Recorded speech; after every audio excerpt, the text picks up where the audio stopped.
जादू करने वालों के बारे में एक आम भारतीय राय ये हो जाती है कि यार इसके पास जरूर कोई रहस्यमयी शक्ति होगी, नहीं तो ये कैसे हो सकता है कि बक्से से आदमी गायब हो जाए, कागज का जहाज कबूतर कैसे हो सकता है, वगैरह वगैरह। हमने जो जादू देखा है वो ज्यादातर कबूतर बनाने वाली या फिर किसी लड़की को एक बॉक्स में खड़ा कर उसका सर धड़ से अलग करने का होता है। ये भी एक जादू है, लेकिन जादू की कोई सीमा नहीं। कोई जादू एकदम मजाक सा लगता है तो कोई जादू इतना प्रभावी होता है कि लगता है सच में तो ऐसा नहीं हो सकता है, जरूर इसने काला जादू किया होगा। दुनिया में एक ऐसा ही जादूगर हुआ जो एक नहीं कई बार मौत को चकमा देकर वापस लौट आया था। लोगों को यकीन करना मुश्किल हो गया था कि यह जादू कर रहा है या फिर कोई भूत प्रेत का चक्कर है। सबसे दिलचस्प बात यह है कि उस जादूगर को भूत प्रेत और काला जादू में तनिक भी विश्वास नहीं था।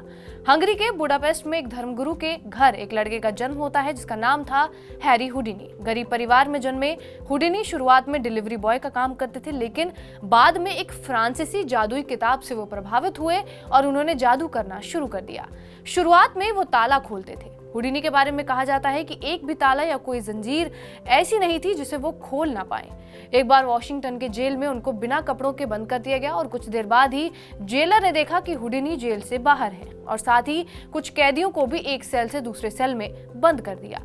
समय जैसे बीत रहा था, हुडिनी की ख्याति बढ़ती ही जा रही थी। वो कभी हाथी को गायब कर देते थे तो कभी शीशे की टब में जंजीर से बांधकर हुडिनी को रख दिया जाता था और हजारों लोगों के सामने वो उससे बाहर आ जाते थे। बंधन तोड़ने वाले हुडिनी की कहानी लोगों को हैरान करने लगी और इन कारनामों ने हुडिनी को दुनिया का सबसे बड़ा एस्केप आर्टिस्ट बना दिया। दुनिया उसकी मुरीद हो गई थी। हुडिनी को इस बात से बिल्कुल फर्क नहीं पड़ता था कि लोग उसके बारे में क्या सोचते हैं।